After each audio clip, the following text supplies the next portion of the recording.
महेश्वरः शम्भुः पिनाकी शशिशेखरः वामदेवो विरूपाक्षः कपर्दिनीललोहितः शङ्करशूलपाणिश्च खट्वाङ्गी विष्णुवल्लभः शिपिविष्टो अम्बिकानाथः श्रीकण्ठो भक्तवत्सलः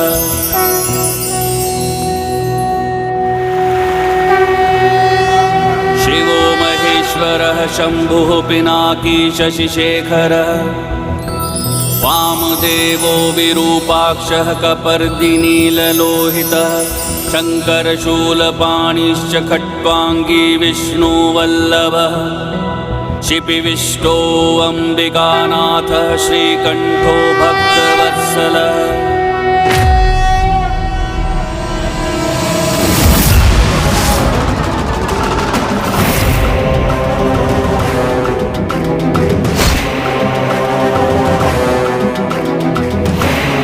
नागलोक के द्वार तक तो पहुंच चुके हैं हम। अब शीघ्र अतिशीघ्र ही नाग विहीन लोक बना देगा ये मायासुर इस नागलोक को।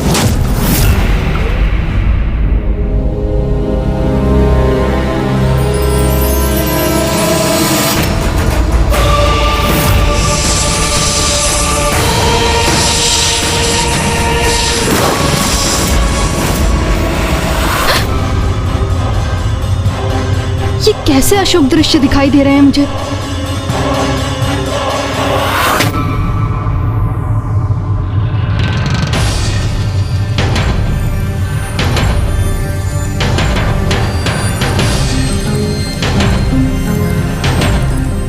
क्या हुआ देवी, आप इतनी चिंतित क्यों लग रही हैं?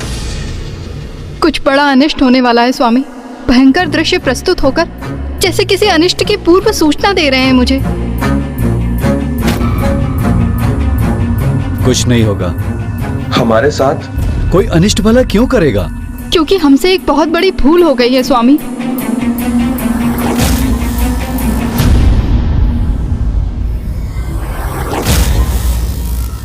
क्योंकि पूजा शीघ्र संपन्न होने की अधीरता में शिवरात्रि के पूजन से पूर्व हल्दी गणेश की पूजा नहीं की हमने। किंतु इस बात का स्मरण तो हो गया है आपको, तो अब हम इस स्थिति को सुधार भी तो सकते हैं। हम प्रथम पूज्य गणेश जी से क्षमा याचना कर लेंगे, फिर भला हमारे साथ कोई अनिष्ट क्यों होगा। क्योंकि एक ऐसी भूल है जो हमें पूर्व में नहीं करनी चाहिए थी। मैं इस अंड को सूखे घास तिनकों के मध्य रख देती हूँ, जिससे कि ये शीघ्र परिपक्व हो जाए।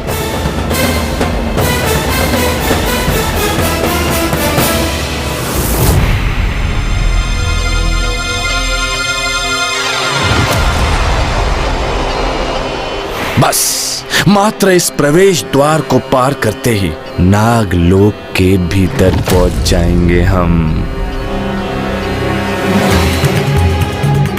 नागलोक के नागवासियों, मायासुर आया है अपनी माया के साथ।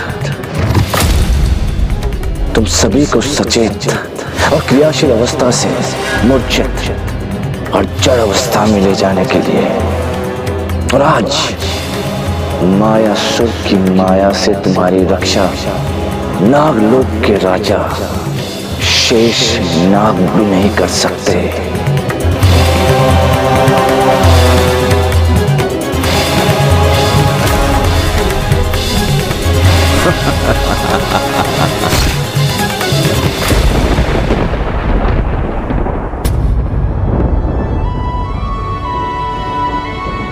शेष नाग की संतान है ये, और आप शेष नाग की पत्नी।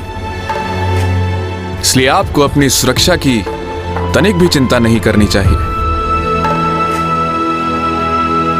क्योंकि मेरे रहते न तो आप पर कोई संकट छा सकता है और न हमारी संतान पर। इसलिए इस प्रकार अकारण स्वयं को विचलित मत होने दीजिए देवी नागलक्ष्मी।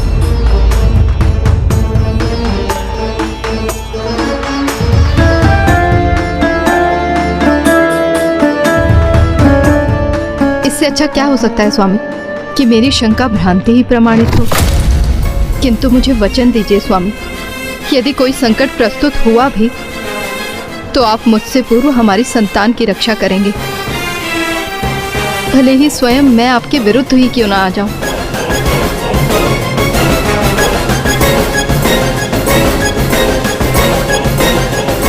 मैं वचन देता हूं कि यदि ऐसा कुछ हुआ तो सर्वप्रथम मैं अपनी संतान की रक्षा का उपाय करूंगा।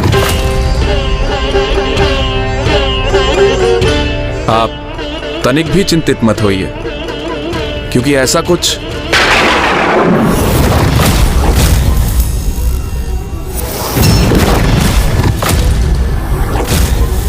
ये क्या, यहाँ किसी के अनुचित आगमन का आभास क्यों हुआ मुझे?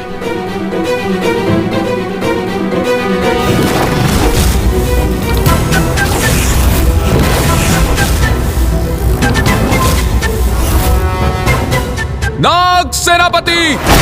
क्या हुआ स्वामी, आप इतने चिंतित क्यों हो गए?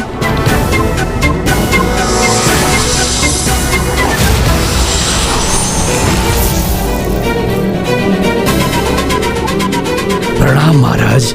एक असुर अनिमंत्रित ही नागलोक में प्रवेश कर रहा है, इसलिए जाइए और उस बिन बुलाए अतिथि को रोकने का प्रयास कीजिए। जो आज्ञा महाराज।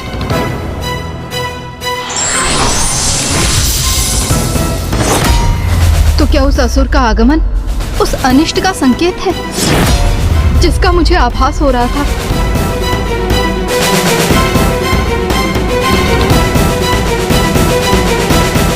आप तनिक भी चिंता ना करें देवी, क्योंकि हमारे नाग सैनिक इन असुरों को संभालने में सक्षम हैं।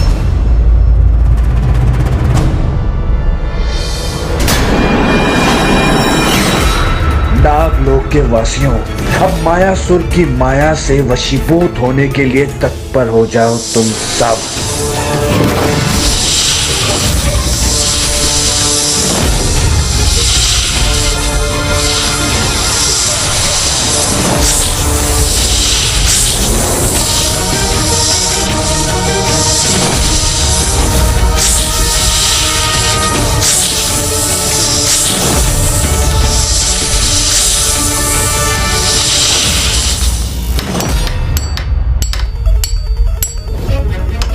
मायासुर तो अपने निवास को संसार की दृष्टि से छिपाकर रखता है, तो फिर जहाँ किसी की दृष्टि पहुँच ही नहीं सकती, तो वहाँ ये मायासुर अपनी इतनी विशाल प्रतिमा का निर्माण क्यों करवा रहे हैं भला?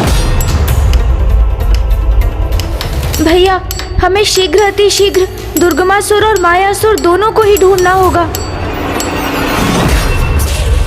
अनेकों जाल बिछाए हैं मैंने यहाँ पहुँचने के मार्ग में, क्योंकि मायासुर का नागों को लाकर यहाँ बिछाना अत्यंत आवश्यक है। अनुष्ठान करते समय मुझे अपने गुप्त स्थान और स्वयं को सुरक्षित रखना होगा, क्योंकि जिससे कोई भी यहाँ आकर मेरे अनुष्ठान में कोई भी बाधा उत्पन्न ना कर सके, और मैं 94 कोटि बार अनुष्ठान पूर्ण कर समस्त संसार पर विजय प्राप्त करने का सामर्थ्य प्राप्त कर सके।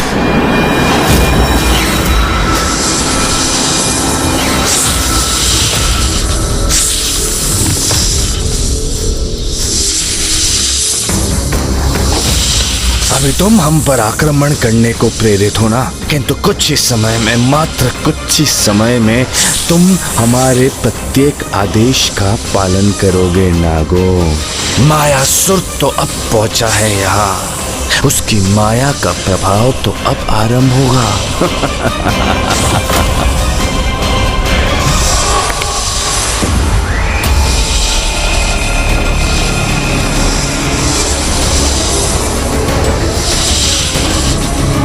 अब इस माया से आरंभ होगी मायासुर की योजना। नागलोक में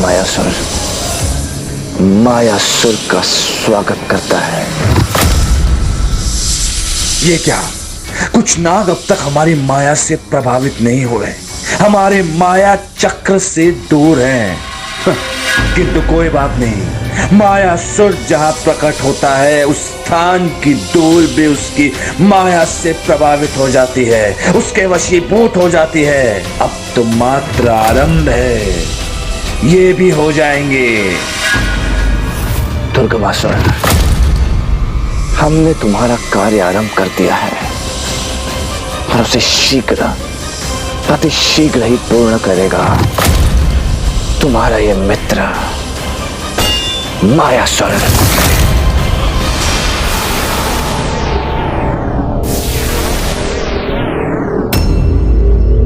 मुझे तो यहाँ दूर दूर तक दुर्गमासुर का कोई चिन्ह दिखाई नहीं दे रहा है मूषक जी। हाँ मूषक जी, वो तो यहाँ नहीं है। फिर आप यहाँ क्यों रुक गए? क्योंकि प्रभु, मैं ये नहीं समझ पा रहा हूँ कि अब मैं यहाँ से आगे किस मार्ग पर बढ़ूँ। क्यों, क्या हुआ मूषक जी? उस दुष्ट की दुर्गंध सूंघने की आपकी शक्ति क्षीण पड़ गई है क्या? हाँ मूषक जी, आप बताइए ना, आप इस प्रकार उलझन में क्यों आ गए? क्योंकि प्रभु, यहाँ दाहिने, बाएं और मैं तीनों मार्ग से दुर्गमासुर की दुर्गंध आ रही है मुझे, इसलिए मेरी तो बुद्धि भ्रमित हो गई। कुछ समझ में नहीं आ रहा किस दिशा में जाऊँ मैं।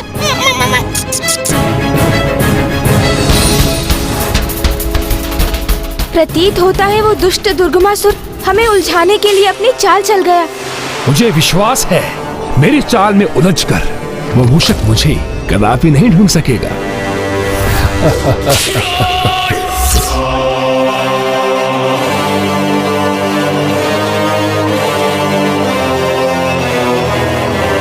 अदृश्य रहने वाले असुरों, लुकाक्ष, गुप्ताक्ष, स्वयं को प्रकट करो मेरे समक्ष। प्रणाम महाराज। असुरराज, आपने हमारा स्मरण किया।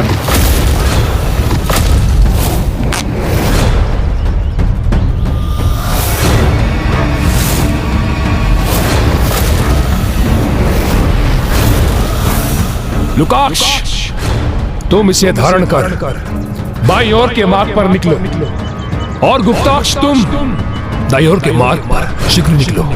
जो आज्ञा महाराज।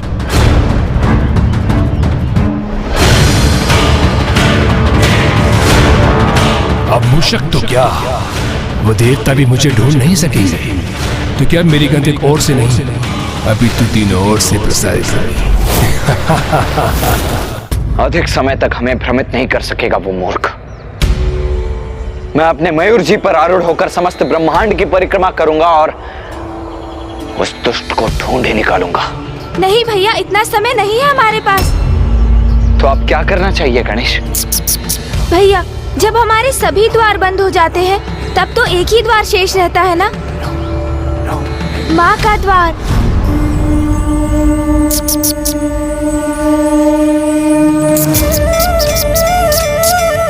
माँ, हमारी सहायता कीजिए माँ। हमें उचित मार्ग दिखाइए माँ।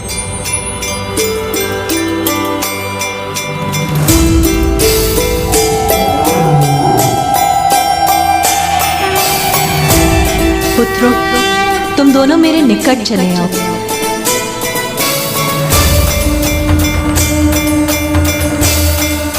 माँ हमें निकट बुला रही हैं गणेश। पापी कैसे भी पाप करने की योजना बना रहे हो भैया, उन पर अंकुश लगाने में माँ ही हमारी सहायता कर सकती है। जय माता। आपके सुझाए गए 94 कोटि अनुष्ठान को मैं आरंभ कर रहा हूँ कि इस विश्वास पर कि आज आप मुझे कदापि निराश नहीं करेंगी। अनुष्ठान पूर्ण होते ही आप मुझे इतनी शक्ति प्रदान करेंगी, इसलिए उस देवी आदि शक्ति को पराजित करने के लिए मैं समर्थ है प्राप्त कर लूं।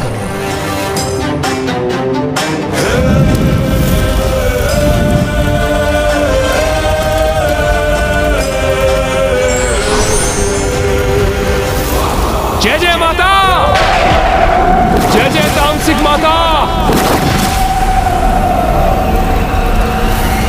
अब ज्ञात नहीं कैसा अनर्थ होगा मेरे कारण।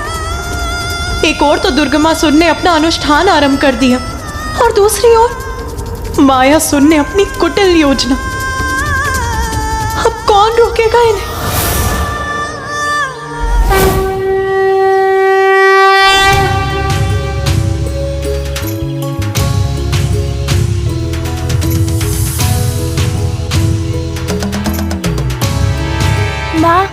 तामसिक देवी कैसी अपार पीड़ा में, उसका आभास है मुझे। इसीलिए हमारे पास अधिक समय नहीं है पुत्रों। दुर्गमासुर अपना अनुष्ठान आरंभ कर चुका है। वो जैसे ही अपनी एक भुजा को काट कर उसकी आहुति देता है, उसे फिर से उसकी भुजा प्राप्त हो जाती है और वो पुनः उस भुजा की आहुति चढ़ा देता है पुत्र। और मायासुर नागलोक में नागों को अपने प्रभाव में लेने का प्रयास कर रहा है।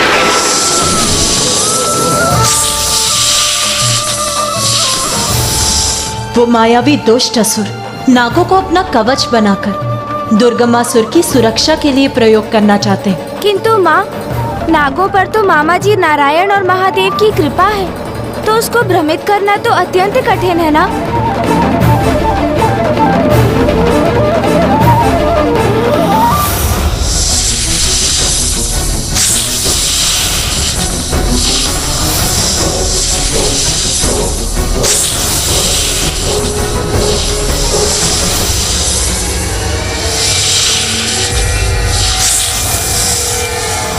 ज्ञात था हमें कि इतनी शीघ्रता से हमारे वश में नहीं आओगे तुम, किंतु हम भी पूर्ण तैयारी के साथ आए हैं। एक बार तुम्हारे मन में अपने लिए स्थान तो बना लें, तब हमारी माया तुम्हारी बुद्धि को अपने प्रभाव में ले लेगी। नागो, दशम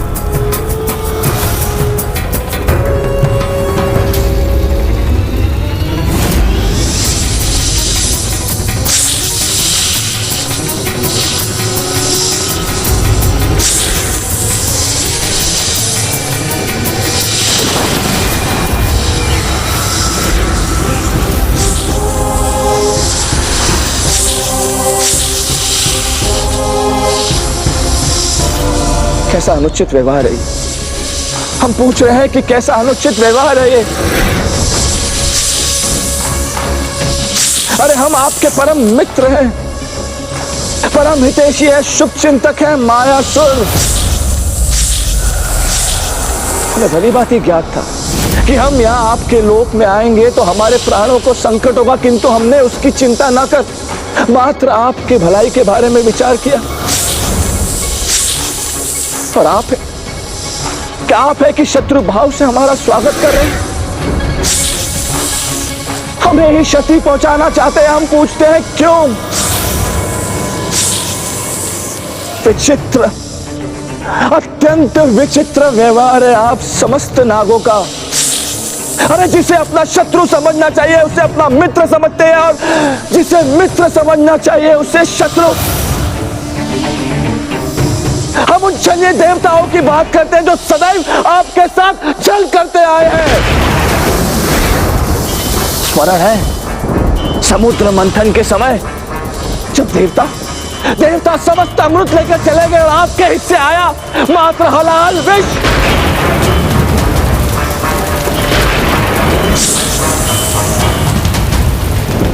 हम पूछते हैं क्यों किया देवताओं ने आपके साथ ऐसा अन्याय?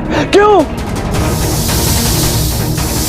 आपको प्रसन्न करने के लिए, मात्र आपको प्रसन्न करने के लिए एक त्रिदेव अर्थात महादेव ने आपको अपनी कंठ की माला बना लिया, और दूसरा विष्णु, उसने अपनी शैया। आप समस्त भोले भाले नाग भ्रमित हो गए। आपको लगा कि देवता आपका आदर सत्कार कर रहे हैं, किंतु ये आपका भ्रम था, मात्र आपका भ्रम। वारे देवता, अन्याय भी किया और इन नागों को उनका आवाज भी होने नहीं दिया।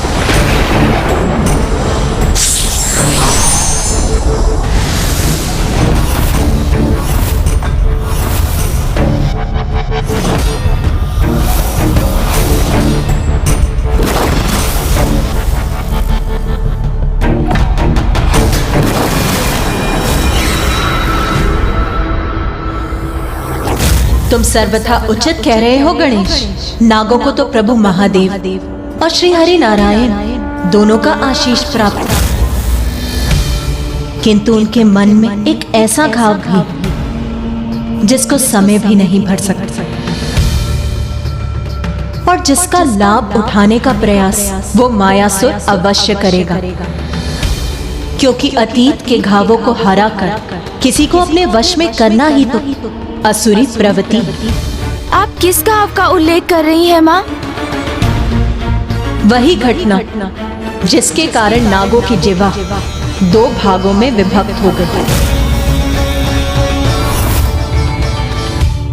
स्मरण है आप सभी को कि किस छलावे के कारण आपकी जिया इस प्रकार 2 भाग में विभक्त हुई थी।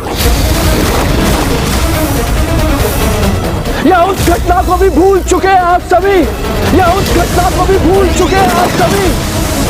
हम बताते हैं आप सब निर्दोष नागों के साथ क्या हुआ था, और हम निश्चित रूप से कह सकते हैं उस सत्य के बारे में ज्ञात होते ही आपको उस महाछल के बारे में ज्ञात हो जाएगा जो देवताओं ने आप सबके साथ किए थे।